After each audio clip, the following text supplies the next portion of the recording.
Pemerintah merencanakan melakukan program transmigrasi untuk proyek-proyek food estate. Berapa jumlahnya?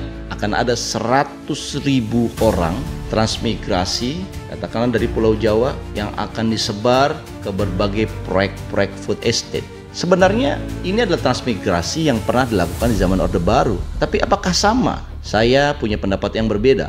Bahkan saya ingin mengatakan transmigrasi dalam proyek food estate itu adalah berbahaya. Kenapa? Simak ulasannya.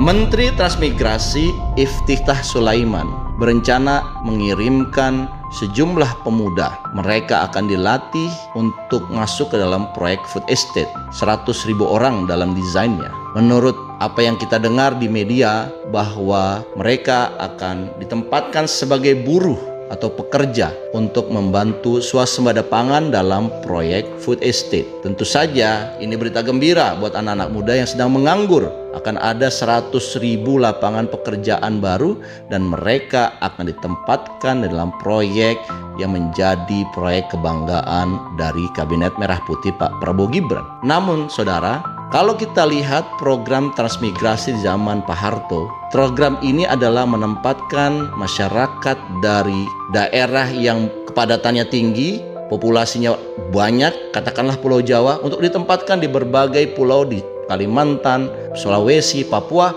untuk menggarap satu bidang lahan. Dan mereka kemudian saat ini dinyatakan berhasil karena mereka kebanyakan pelaku transmigrasi ini menanam sawit. Dan sawit ini sebagai penopang dari pabrik pengolahan kelapa sawit. Dan tentunya hari ini kita mendapatkan satu buah di mana komoditas sawit adalah komoditas nomor 1 dari ekspor Indonesia setelah pandemi Covid. Nomor 2 adalah batu bara. Keberhasilannya luar biasa karena lahan-lahan tersebut adalah lahan-lahan tidur, tidak ada pemiliknya, tanda kutip negara yang diamanahkan kemudian mengelolanya dan memberikannya kepada para transmigran. Tetapi saudara, konsep yang disampaikan akhir-akhir ini oleh Menteri Transmigrasi Iftitah Sulaiman ini cukup menarik karena transmigrasi ini khusus diberikan untuk proyek-proyek food estate. Saya menilai proses dan juga tujuan transmigrasi untuk proyek food estate ini sebenarnya berbahaya. Karena pertama, bisa menciptakan konflik sosial. Yang kedua, karena desain food estate sesungguhnya adalah desain industrialisasi dan oligarki, bukan food estate berbasis komunitas. Kenapa saya katakan proyek food estate ini yang dikombin dengan program transmigrasi akan berbahaya? Pertama, kita tahu bahwa food estate ini berada di daerah-daerah yang sebenarnya masyarakatnya belum sejahtera. Masyarakatnya membutuhkan pekerjaan. Sebutlah di Kalimantan Tengah, di Papua, dan di berbagai tempat lain di seluruh Indonesia. Proyek food estate ini berada di tengah-tengah masyarakat yang sesungguhnya belum sangat sejahtera. Jadi mereka butuh upaya untuk disejahterakan. Dan upaya mensejahterakan masyarakat tersebut adalah dengan memberikan pekerjaan.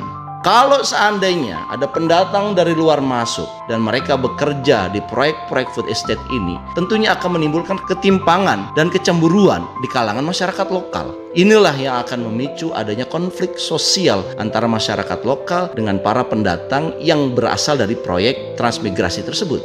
Yang kedua, kenapa program transmigrasi berbahaya ditempatkan dalam proyek food estate? Alasan yang kedua adalah proyek food estate ini basisnya adalah konglomerasi dan oligarki. Sebutlah food estate di Merauke. Ada seorang pengusaha yang bernama Haji Hisham yang diberikan hak untuk melakukan food estate ini, membeli sejumlah alat-alat berat dari China yang digunakan untuk land clearing, membersihkan lahan yang sebetulnya lahan itu bisa jadi adalah hutan ataupun ekosistem lainnya. Dan ini akan ditempatkan para alat-alat yang berasal dari Cina dan kemudian digunakan untuk membersihkan lahan tersebut. Apa yang terjadi dengan pendekatan ini? Kita melihat bahwa food estate yang dikelola tadi adalah basisnya bukan melibatkan masyarakat setempat, tetapi melibatkan pengusaha, melakukannya secara industrialisasi dan modern, dan masyarakat sebetulnya dirugikan. Bisa dikatakan proyek food estate sebenarnya bisa menimbulkan bahaya yang tidak terlihat. Apa itu? Pemiskinan masyarakat lokal. Karena mereka kehilangan lingkungan tempat mereka mencari nafkah. Mereka kehilangan hutan tempat mereka berburu.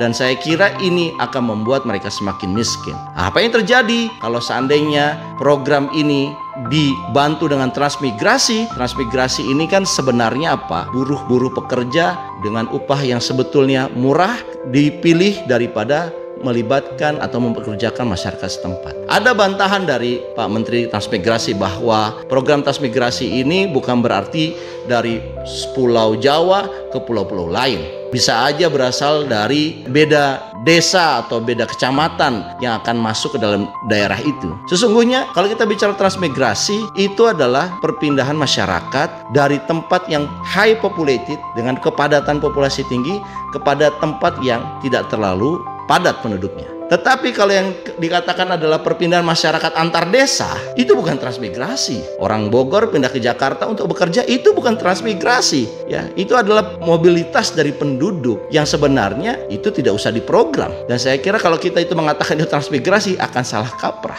Sehingga kalau seandainya perpindahan melibatkan masyarakat dari desa sebelah, kecamatan sebelah, atau daerah kabupaten sebelah untuk dilibatkan proyek itu, menurut saya itu adalah pemberdayaan masyarakat lokal. Itu tidak dalam masuk kategori transmigrasi. Yang saya maksudkan adalah program transmigrasi ini berbahaya manakala orang dari pendatang jauh di sana menjadi pekerja di areal food estate tetapi tidak melibatkan masyarakat lokal. Kecemburuan sosial, potensi konflik antara masyarakat tidak akan terjadi, dan ini membahayakan proyek food estate itu. Ini tidak berkelanjutan dan bisa saja gagal karena tidak tercipta suasana aman di lingkungan food estate berada. Saya kira itu adalah pendapat saya. Kalau Anda punya pendapat lain, berikan komentar di dalam kolom komentar. Terima kasih, salam sehat.